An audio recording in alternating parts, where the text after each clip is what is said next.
Ms. Lim had asked a number of questions, the first relating to the Wills Act and the scope of the power to be given to the court.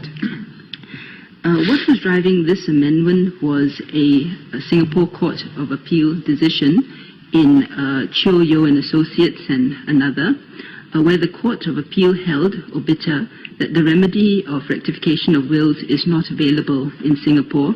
The Court of Appeal's decision strongly suggested that where a will fails to embody the intentions of the testator due to a clerical error or a failure to understand the testator's intention, the Singapore courts do not have the power to correct the error in the will.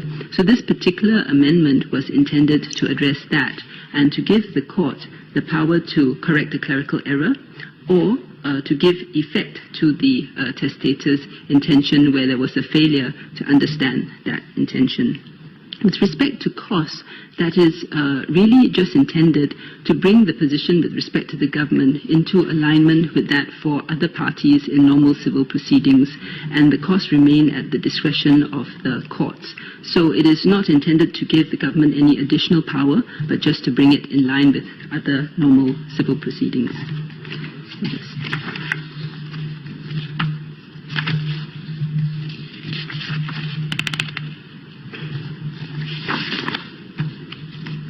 Thank you, Madam. Ms. Sylvia Lim. Thank you, Madam. I have three clarifications for Senior Minister of State. First, she did not touch on my query on the Legal Profession Act amendments, Clause 16T and U.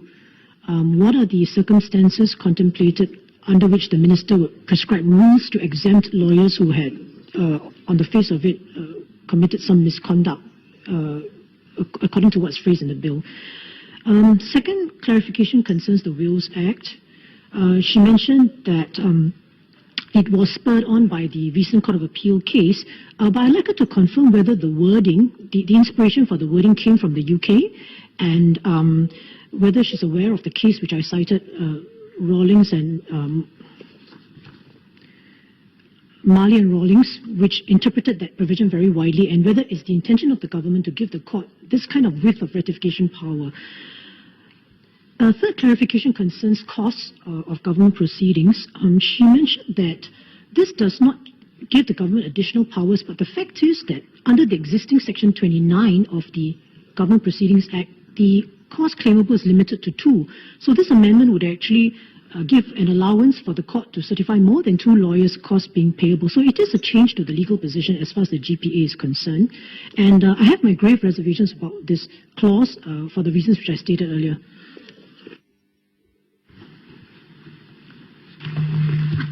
Madam, with respect to the costs, as I had indicated, the idea was to just bring it in line with what is available to other civil parties. That means even where the government is not involved. So it is not intended to be costs used in an oppressive manner, but really where if costs are incurred, it gives the court the discretion to allow costs for more than 2 counsel if the courts really if the court really thinks that this is an appropriate case to do so. So the safeguard there is that it lies in the hands of the courts. With respect to the question on the Wills Act, I'm not able to comment whether there was a specific reference to the UK case. What I can say is that we had specific regard to our Court of Appeal case, and the intention, as I indicated, was to make sure that where you rectify a clerical, that our courts have the power to rectify a clerical error, or our courts have the power to give effect to the testator's intention. And that really is, as I have stated, the intent behind this. With respect to the third question, I think that one really the Minister will have to look at it on a case-by-case basis. I'm not setting out any specific guidelines at this instance, but basically when the Minister looks at it, he will have due regard as to what cases should be exempted. Ms. Sylvia Lim. Thank you, Madam. I'd like to clarify further with the Senior Minister of State on the issue of costs. I think the point here, of course, is that when you have the government on one side of a legal proceeding and perhaps a private individual or private entity on the other side, you are dealing with really an inequality of resources in most cases. The government, with its legal officers, having the whole civil service there, the prospect of a litigant going into litigation with the government and sustaining that litigation, I think, is already prohibitive to most people. So my question is, why is the government not able to take a broader view, you may want to say even a magnanimous view, or perhaps a view from the accountability standpoint that, look, we are not going to allow costs to be an inhibition or a prohibitive factor when the litigant decides whether to continue with litigation or to commence litigation with the government or not. And I'm sure the government doesn't need the money. So the question is, why do you need to change that provision to allow for more than 2 lawyers' costs to be claimed? Why can't you just limit the government's position to 2? Madam, it is not always the case that somebody who brings proceedings against the government is impecunious. I just want to flag that as a first point. So there are any number of parties with different situations, and they may have different financial means. The second point as to why it is necessary or why shouldn't the government sort of limit itself, the answer is that there is no one-size-fits-all when it comes to cases for costs. There will be some instances where a lot of work is required and where it's very complex, and there will be others where it is much more straightforward and simple. So at the end of the day, it is really for the court to decide. And our courts in this matter, I believe, are objective and fair.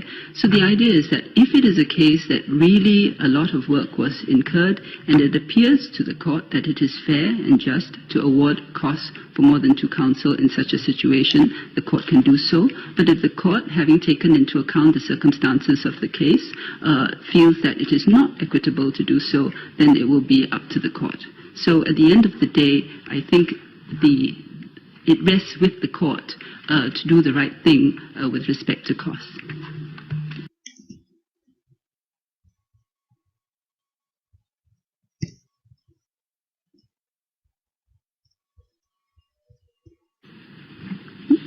Ms. Sylvia Lim. Yes, Madam, I don't want to belabor the point, but I would just like to record my reservation about Clause 9. Notwithstanding what the Senior Minister has said about the courts being a safeguard, I do feel that the government could have taken a different view to make it clear that it would not want to be seen to be, in a sense, using legal costs as a deterrent or a prohibitive factor when it comes to litigation with the government. So I want to record my reservation about that clause. I note that the bill is very broad-ranging and I will not oppose the bill, but I have grave reservations about that clause. Madam, I think what I can say is this. When this government is engaged in litigation, whether it is brought by somebody else or whether the government has reason to initiate it, the government does its best to be fair, objective and rational about it. So it would not be our approach to use costs to be oppressive, but to seek costs where we think that it is fairly and justly incurred, and to leave it to the courts to make the appropriate decision on the quantum of costs to be awarded and the number of counsel to be taken into account. Mr. Thia Khiang. Madam Speaker, on the same point made by Ms. Lim on the Clause 9, I'm wondering whether this will raise a perception of Singaporeans that the government is using the cost to intimidate Singaporeans in bringing any legal cause against the government. So you have no choice whether you think you are being wrongly or rightly prosecuted. But because you look at the cost, you say, oh, let's forget about it, let's pay, or whatever. So it's a good thing for Singapore as a society that there are people who felt somehow being victimized by the government, but are intimidated by the cost that you don't know how much the court is going to decide. In the past, you say, okay, limit to 2 lawyers, but now there will be more. So the sense of intimidation of Singaporeans, I think, doesn't spell well for the future of Singapore.